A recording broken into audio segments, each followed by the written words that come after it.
Hey Jack, I'm good. I'm good. Thank you for being here for doing the Sandman interview. Let's get into it. Can you tell me a bit more about who Jack Layden is? I run my own YouTube channel. I do ultra marathons, kickboxing, pretty much everything that would make you a dangerous individual. Yet to go to the army, but I will. That's a little bit about me. That's amazing, Jack. So I've known you for a year almost now, Yes. and I know that you've done some amazing things last year. And I just want you to share a bit more about everything that you've done last year. Last year I was training for a fight. This is kind of regarding the physical sort of things. I was training for a fight, which was supposed to be the 8th of May last year. I was in training for that and I fractured my foot leading up to it. I need something to do. I need something to work towards. Well, let me put my shoes on, let's go for a run. And yeah, I put my shoes on, ran 10K, and it was the worst experience of my life. After that, I did a poll on Instagram and someone challenged me. I was putting in run challenges. I was running for this charity called The Dream Run. I was raising money for them. And I put run challenges on my Instagram story and someone asked me to run a marathon after 4 weeks. And every time I got out for a run in between there, it kind of just was in the back of my mind. I'm like, I'm not running a marathon. I'm not doing it. I'm not doing it. So I was like, oh, fuck it. And leading up to it, my sister, I remember she said, if you can't run 25 kilometers without your body hurting, you're not going to be able to do 42. And what I did was I wrote it down on a piece of paper and I stuck it on my wall above my desk. So every time I had a marathon to think about, I was like, fuck you, I can do it. So after 4 weeks of running, I ended up doing the marathon. And yeah, it was terrible, but I got it done. To this point now, to cut a bit of a long story short, we did that marathon. 3-4 weeks later, did the Gold Coast Marathon, met Tom at the Gold Coast Marathon at the finish line. And then after that, we agreed 2 weeks later that we would run 50 kilometers, which was a day after my 19th birthday. I think it was 2 or 3 weeks later, we did 100 kilometers. Fast forward a little bit, I've done, I think 5 marathons, 3 ultra marathons, one of them being 107 kilometers, and a triathlon. So yeah, that's a little bit about what I've done. But yeah, in terms of physical stuff. Can you share a bit more about the YouTube and the other side of who? 100%. I started my YouTube channel on, I think I posted my first video at the start of last year. I made a couple of shitty videos. I made 2 shitty videos, and then the video I made called Your Problems Are Nothing. That was the first one where I was like, yeah, I can do this YouTube thing, because I thought it was one of the ones where you don't want to, when you're making a YouTube video, you don't want to say, fuck you, fuck you, fuck you, like you're a bad person. But it was kind of one of those videos where I was kind of scared to put it out because I wasn't sure how people were going to perceive me for putting that sort of content out. And then I realized I don't really give a fuck. Like, I'll do whatever I want to do if it gets me closer to my goal. I was like, I'll put the video out every sort of at least a month. I put 2 to 3 videos out. Within a year, from January to December, I think I got 500 subscribers, and then from January to now I've gotten over 700. The growth is a bit exponential. I think that with that it just kind of proves once you stick with something for a long period of time and keep going, consistent. Like, I'm not where I want to be, but I know that if I can pull off 700 in 2-3 months, I can compound that for, imagine that time next year. Every time you tell me what you've done last year, or I've been there, so I've seen it. It's so amazing. I want to dive a bit deeper into your past. Okay. Can you tell me about a time where you weren't this confident and goal-oriented and focused, and where that shift happens to how you are now?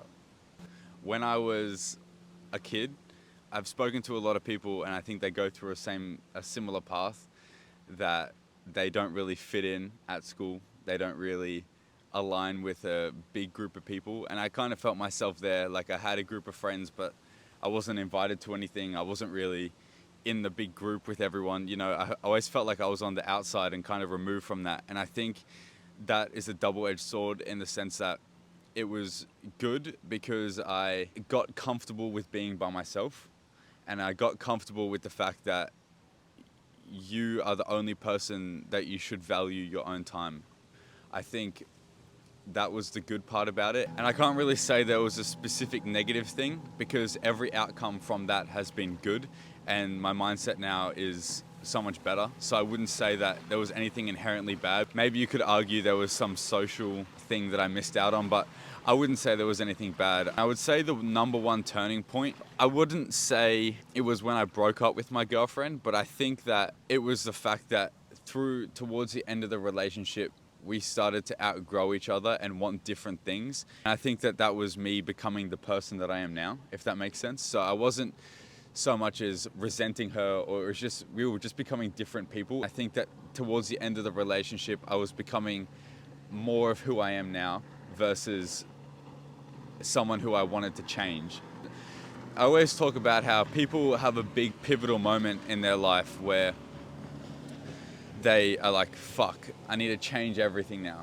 I think that my journey till now has just been analyzing what's working and what's not working, and then just double down on what has worked. It's not been something where I'm like, oh fuck, I really need to change, you know? It's just, oh, is that working? Is that working? Oh, that's not working. Let me go do this thing, and keep going down that path, instead of like, oh, I'm addicted to drugs, let me go do this, because that's just stupid. Trial and error. Exactly. That's cool. If I get it right, so after you broke up with your girlfriend, you were different from when you got into the relationship. Yeah. Is that? I think it wasn't like a big, because most people break up with their girlfriend and then they're like, ah, shit, now I'm going to go change. It was just throughout the relationship, I found that I was working towards a specific thing, and she was working towards a specific thing. And it just didn't align towards the end of the relationship. And I was cognizant enough to be like, well, this will probably end worse if I don't end it. I think that once I broke up with her, it was only a drastic change when looking at it from outside in, because I had more time on my own to develop, if that makes sense. It wasn't just, ah, shit, I broke up with her, I'm sad and depressed, I'm gonna go do this now. It was, okay, I have more time to work on this and work on things that I want to do. Let me go do that, you know? It wasn't smack, bang, you know? Yeah. Yeah, it was a slow process, but you were already developing, Yeah. and she was still staying the same. We're working towards different things. Okay, let's keep it by that. Okay. I understand what you mean. She will not find out. Oh. But that's amazing, though. Yeah. I'm still, every time I think about it, that you're 19 and how you look at life and how you stand in life, it's so cool. Yes. And I like this quote you have. Tell me the quote. Think free, be yourself. Oh, it's so good. Yes. It's so good. And do you have on your, as background, you have Layden will mean something someday? Yeah, I can dive into that. The tattoo on my hands says think free, be yourself. The reason I got the tattoos, I got them while I was in Thailand last year, and it was actually after I posted my second YouTube video. I got the tattoo. It was a reminder to myself that a lot of people start their journey and then forget why they start their journey. My channel, on my YouTube channel, it says think free, be yourself. It's tattooed on my hands. The logo of my channel is also tattooed on the back of my neck. It's a message to myself to never give up on the channel. Wherever I go, if I was to quit YouTube, I will always have a reminder tattooed on my body that I gave up. And that's the biggest thing it is for me. Every time I look at this tattoo, this one says 107.59 kilometers. I remind myself of the time that we ran 107 kilometers, and that makes me feel proud, right? Whereas if I gave up on this, I would feel despondent to every time I look at this, I'm reminded of how I gave up. Whereas if I keep building and keep building, I can look at this tattoo and be like, that's a reason I never gave up, if that makes sense. That's one reason. And then the wallpaper on my phone, it says think free, be yourself. And coincidentally, by pure coincidence, I tweeted that at 11:11 p.m. on Valentine's Day last year. Just, Really? yeah, just, I don't even know how, that's just how it came to be. It was, I don't know why, but that's how it worked out to be. And it's been a reminder every time I open my phone that you have to take risks. I was talking to one of my friends a while ago, and he said to me, I was thinking about taking a trip to Thailand, and I had every excuse not to do it, but I wanted to do it, and it was just like, it's too expensive, I can't find a place. He simply said to me, how can your wallpaper say Layden will mean something one day and be too scared to take that risk? And I was like, you cunt. We all need friends like that. Yeah. They show you that you're able to do so much more. Completely. You've taken that yes, step. I booked the trip. I did book the trip, yes. Are you excited for it? Yeah, I would say so. I would say that I think it would be a good learning turning point. What do you want to get out of this trip? The main thing I want to get out of it is to be in a different environment, away from family, away from anyone that I can call when something goes wrong, and be completely reliant on making new connections. Pretty much what you've done moving over here. You didn't know anyone, and we're sitting here filming a video, you know, and I've known you for a year. So you've come over here, you've taken a big risk. I can even look at how that's played out for you, and it's played out pretty well. For example, you met your girlfriend, you've lived in a phenomenal place, you make good connections, you've become a part of a jiu-jitsu community, you've done all these amazing things. I can look at that and be like, well, he got that from just being like, fuck it, let me go overseas and do something. I can look at that and be like, oh, well, maybe that's to gain for me. I believe it would just be a complete opposite to what I'm used to, and just changing from my current environment to get out and not have a plan and do some other shit, you know? Get confronted by life. Exactly. It's the most wonderful thing. Yes. I've experienced it the last year, and I would say the first 10 days of being here, that was to get going, need to find work, Yes. didn't have any money, need to find a place to stay. But I think those uncomfortable spots is where you learn the most. 100%. And that was definitely the biggest driver for me, to be out of my comfort zone, because I knew there was growth to be made. 100%. If you look at the next 5 years, and you're 19 now, what would be the best outcome that you're striving towards? The best outcome for 5 years, I'm big on having goals, but not goals in the traditional sense. I'll break it down. Having a goal to work towards, for you, 100,000 subscribers could be a certain amount of money per month. It's different for everyone. That goal should be the North Star of where you want to go, right? That should just dictate, all right, I woke up, what am I doing? Are my actions getting me closer to that goal? And then it kind of just guides you in a day-to-day. However, I don't think that the goal should be the primary outcome. I think the outcome is the person you become before you get the goal. There's input towards the goal, and I think focusing on what you can control, because when you post a video and you say, okay, my goal for this video is to get it to 1,000 views, that's unrealistic, because you don't have ultimate control over the algorithm. But what you can control is the quality of the microphone. You can control the shots, you can control the cut, you can control the edit. So if you have a specific goal, for me, I can share my goal. It's to have 100,000 subscribers and live in Thailand by 2025. That's my goal. I can't control whether I get 100,000 subscribers by 2025, but I can control how many videos I put out.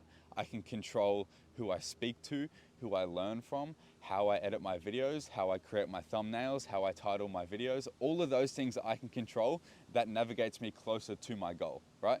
I think by 2025, whether I have 50,000 subscribers, whether I have 10,000 subscribers, I can look at it and be like, did I do everything in my power to get what I thought would be the outcome?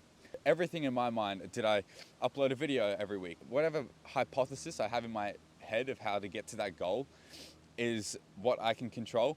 And the person you become by 2025 for me is the outcome, not so much the goal. The goal for me, 100,000 subscribers, that's the North Star. That's where I am aiming for.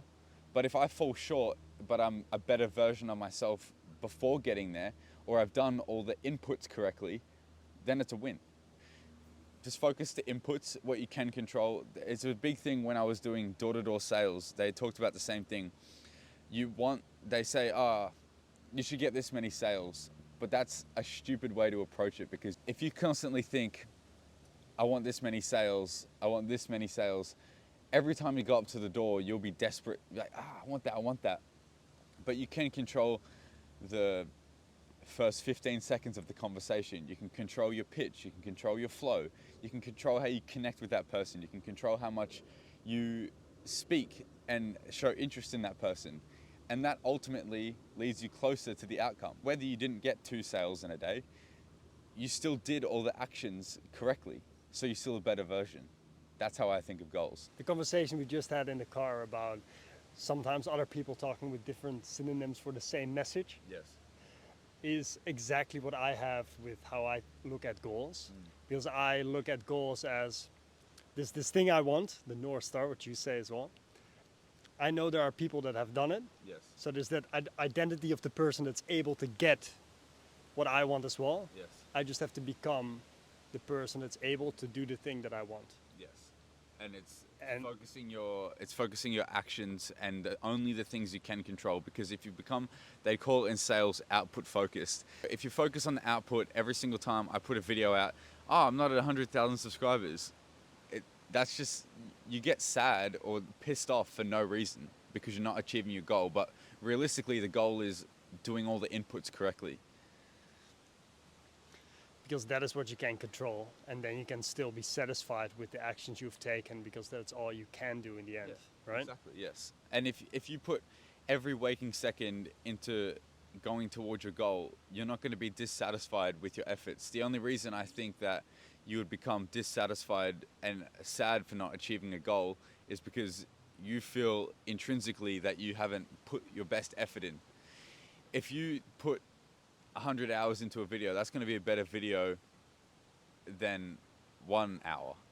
Whereas, obviously, but you can tell people the same thing for both. You can say, I put this much time. It took me 6 weeks.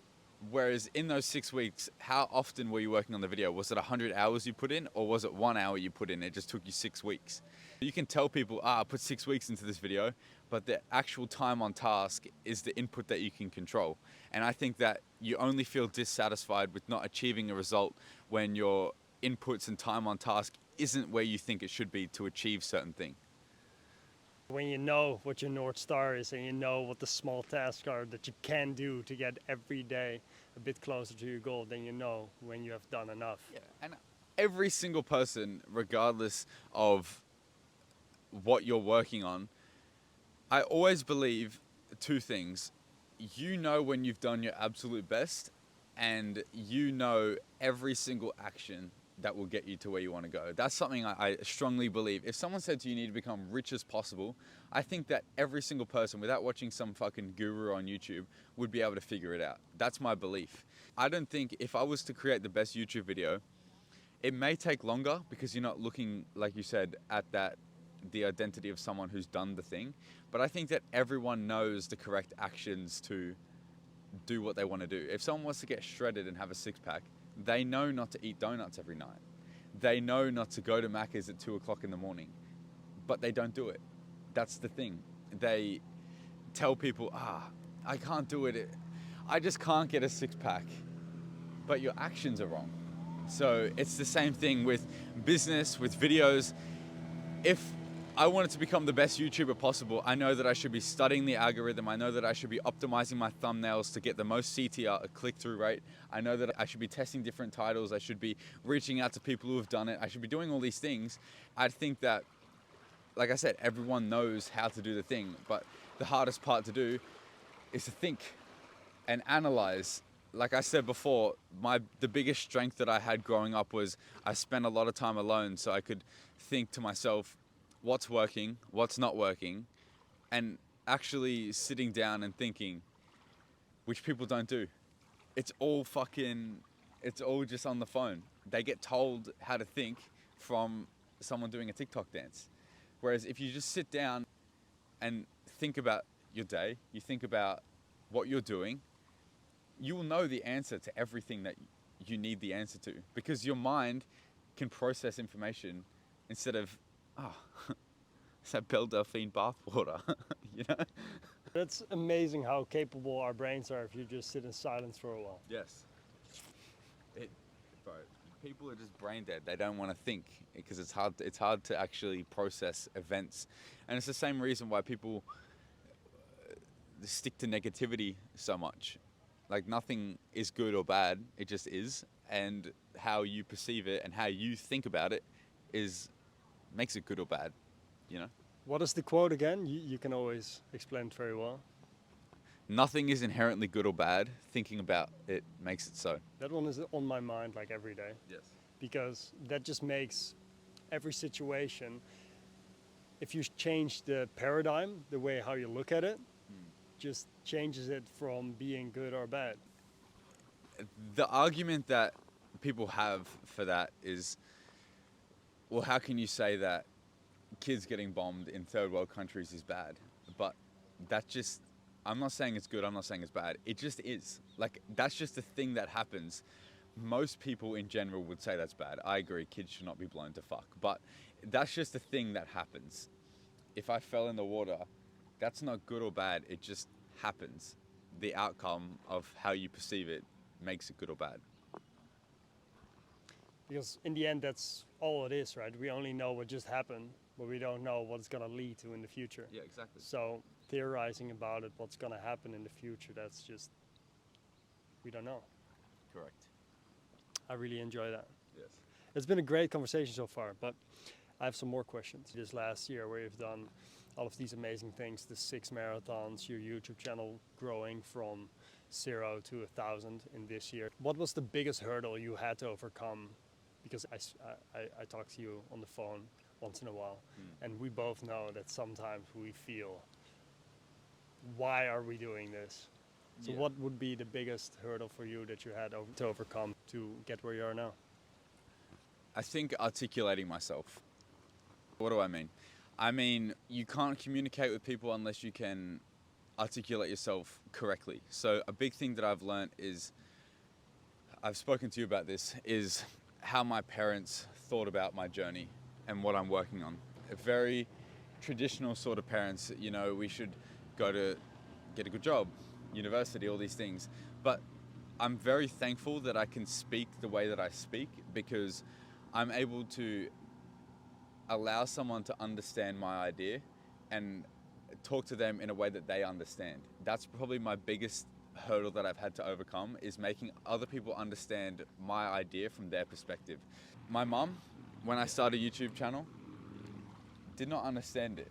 And now I ask her for video advice from her perspective, because she understands now, and I've been able to communicate what I'm doing, what my goals are, what I'm working towards, how I do that on a day-to-day basis. Same with my dad. If I didn't have the skill of articulating myself, they would not understand, and they would just think I'm sitting at the computer all day. But they've been opened to this other idea and this other world, which I just think that's the biggest hurdle that anyone can overcome, is learning how to speak and how to form sentences that not only make sense in your brain, but make sense in someone else's brain. Like we said the other day on the phone, you said you can present an idea that makes... What did you say?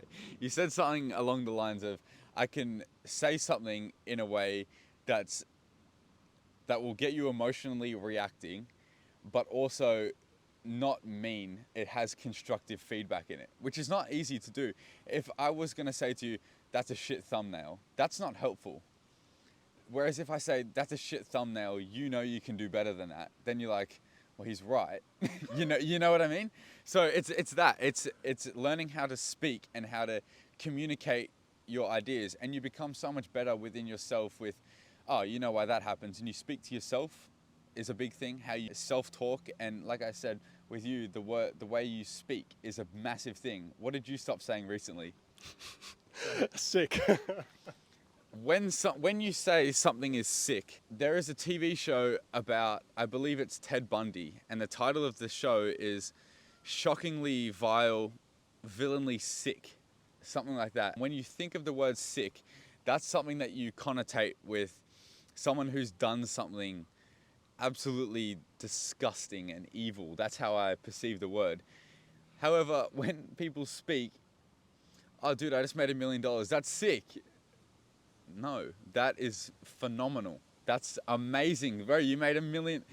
Exactly. That's a big hurdle. Having the self-analysis to learn how to speak and communicate your ideas to different people. If you're wondering how to do it, it's just repetition. Speaking with people. Join a fucking debating club if you need to. Read the dictionary. People don't read. Read the dictionary. Figure out the origin of words. Everyone knows. If I said to someone, learn how to speak, I guarantee you they'd know how to do it. I should probably read the dictionary. I should probably figure out some words that kind of make more sense than saying good, bad, that's low level. How can I say phenomenal, amazing, expand vocabulary and communicate ideas better.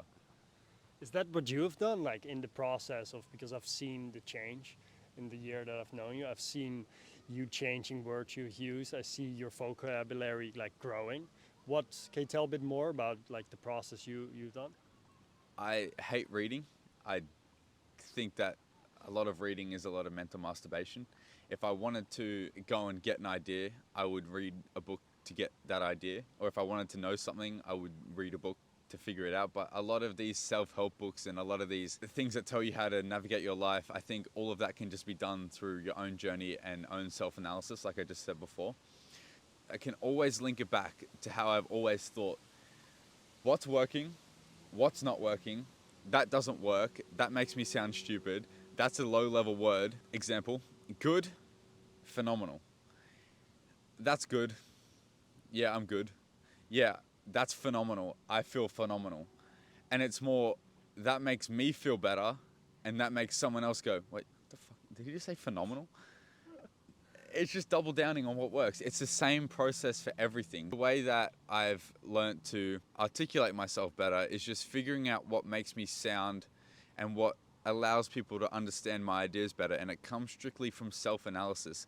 If I explain something to you and you don't understand it, that's not your fault. That's my fault, because I didn't articulate myself in a way that makes me understand the idea and makes you understand the idea. Self-analysis. Did that work? No. How can I do better? Let me try this way. It just keeps going down this fork in the road. Did it work? No. Did it work? Yes. Again, follow that one. And it's the same thing over and over and over again. I really like that way of thinking, because we were doing a trail run. You explained your process of changing sick to phenomenal, of like amazing. And it's pretty funny. I started doing it, and not even a few weeks ago, this Sparky that comes to my work very often, he said this. He said, every time I come here to this property, I don't get hit by, oh yeah, I'm good, oh, I'm not too bad. I get hit by amazing, phenomenal, the best. Yeah. And he's like, this energy here is always so good. And he loves it. And with jiu-jitsu as well, I say now, just really, if I feel phenomenal, like, say it. I say it. Yes. The impact it has on other people, that has been like phenomenal. Yeah. A lot of people, when you start to level up your speaking and you start to level up the way you articulate yourself, a lot of the NPCs who aren't used to this thing, they look at you like you're a fucking alien. If you go to a reception desk, I do this whenever I go to the gym, the front lady always says, oh, hey, how are you? Most people say, yeah, not bad. Yeah, good. They hear it. When I go in, I say, I'm phenomenal. They're like, wait, what? They've never heard this shit before, because it's just so unique way to talk about yourself. And words have a lot of power to them as well. And if every time you do something cool and you say that's sick, it curses what you've done. It's the same thing with damn. And people say, damn, that's sick. That's like 3 fucking shit words all put together. Damn means that by definition, the origin is to curse. So when you say, oh, damn, or I did something, I got 1,000 subscribers on YouTube. Oh, damn, that's amazing. Even though you said a good word, you're cursing it. You're saying, ah, damn, like that's cursing it with something negative. And it's just, there's just so many better ways to articulate yourself. Oh, wow. Iterating every single time you analyze something wrong about your speech. Something I'd like to add on this was this thought I had. I was waiting at the bus stop. I was listening to some Kanye West, and it triggered this thought, right? I've been working on this for a while. It's communicating. I found every time I have an argument with someone, I self-reflect. It started because I said something in a certain way that I could have said different, that would have resolved that argument before it would have even started. Most arguments I see aren't about two people not agreeing with each other. It's about they aren't hearing what they are saying to each other. They're miscommunicating. Because I found this thing that most people, they use different synonyms, me as well, and other people use different synonyms for the same words. And that's what you explained when you talked to your mom. You had to find a way to say things in a certain way that makes sense to another person, right? Correct. And the thought I had was that every time we have an interaction with someone, we both have an idea in our brain. When I want to communicate this idea, I use this vehicle called words to bring it towards you. I can use thousands of different words, I can say it in thousands of different ways, but the idea itself stays the same. When I started looking at when the interactions I have, as in, oh, you have an idea, I have an idea, and I look at the idea as what is being said and not the words what's being said, I'm not super great at it yet, but I think in the future I will be able to just talk with anyone, because you're not listening to the words they're using, you're listening to the message they're trying to get across. That's the most important, because in the end, I think we're all trying to do the same thing. What do you think about this? I think that the message of what people are trying to say is a very important thing to understand. However, a lot of people, it's just the truth that they have a low level of communication. When someone doesn't understand something, the first thing that they usually result to is anger and frustration. Instead of asking why is a very important question. Why helps you understand what the other person is actually trying to convey to you. And the other side of that is when people who have perceived authority over you get asked why, you'll find that most of the time they will get defensive. If you ask your dad, if he says, you must do this, and you say why, he will get pissed off, because it's just how it should be. When authorities get asked why, and it could be from a place of you trying to understand. Simple example, wash the dishes now. Why? Why did I say wash the dishes? I said do it. That's a reaction from you trying to understand. I think it goes both ways. If two people being understanding of someone's trying to learn, someone's trying to get a better grasp on what you're saying, and that person wants you to do something, or they've told you to do something, but a lot of times they resort to frustration either because they have perceived authority over you, or they have a superiority complex to think that, well, I said it, that means my turn now. That's why every time I have an interaction that is a negative one, when it's maybe a fight or something, I haven't had a fight in a year, let's say a debate or a negative one, then it's always, when I think back on it, it was because one thing I said in a certain way that came across in another way. The idea could have been presented in a positive, way different way. Yeah. And then the other person would have received it like, oh, okay. Oh, that's what he means. I totally understand it. I only understand that now because I did that self-analysis. Yes. Yeah. I do agree that self-analysis is the way to go, especially if you want to become better at something. And communicating is a very important role. Well, it's the way that ideas, it's the way that money gets made, it's the way that people navigate life. It's the most important thing. Why not build that skill? If you can communicate, you can do anything. You can make money, you can make YouTube videos, anything, if you just learn to speak. So I told you already, but this was the thing that I wrote down when I got the idea, when I was sitting at the bus stop.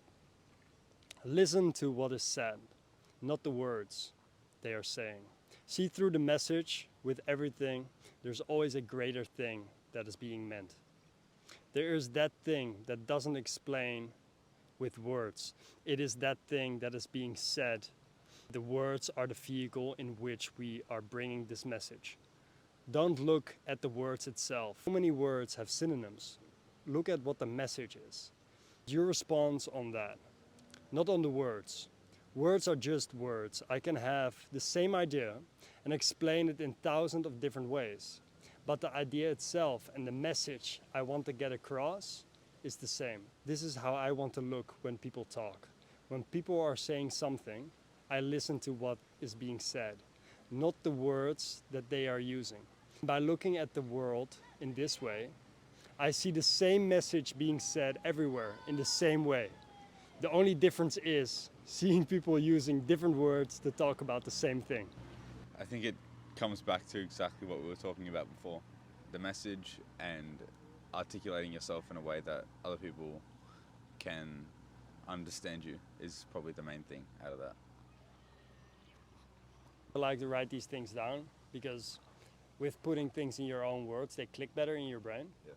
And then they stay with you for forever. In this way, I understand now the thing that I've been seeing so often, because sometimes I read a bit out of a Bible, or sometimes I read a book that has parts of belief scriptures.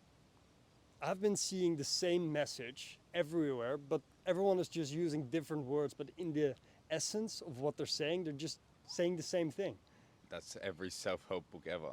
It's all the same shit. Be better. Wow, let's write a book about it.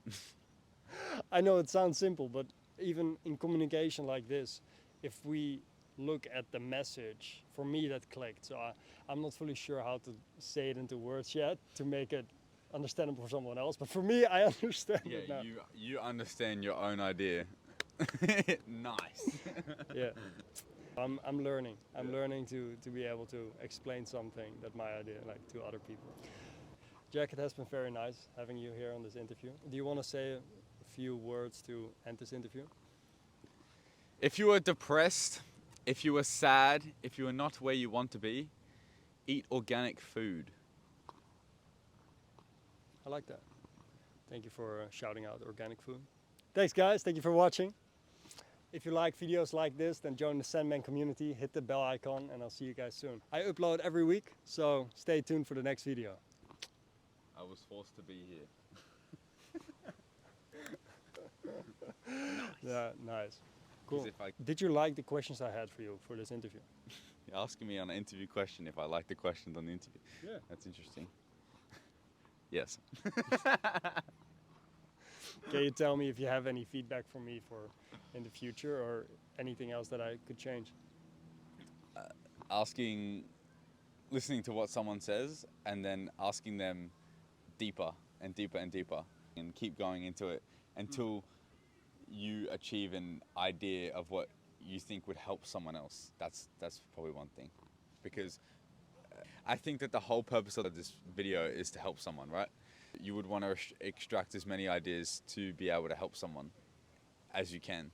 I think that when a conversation has reached the end of being able to have something that someone can relate to and help them, then you can move to the next thing. That's the only thing I would change. Yeah, asking further for more information, I think is something I can work on. Yeah. Especially because I like to understand and learn from other people. You don't need to push the idea on anyone. It's there. No one has to watch this video. They choose to. It's an active decision to choose to watch the video. You're not forcing anything. If anything, they're forcing their opinion on you if they comment.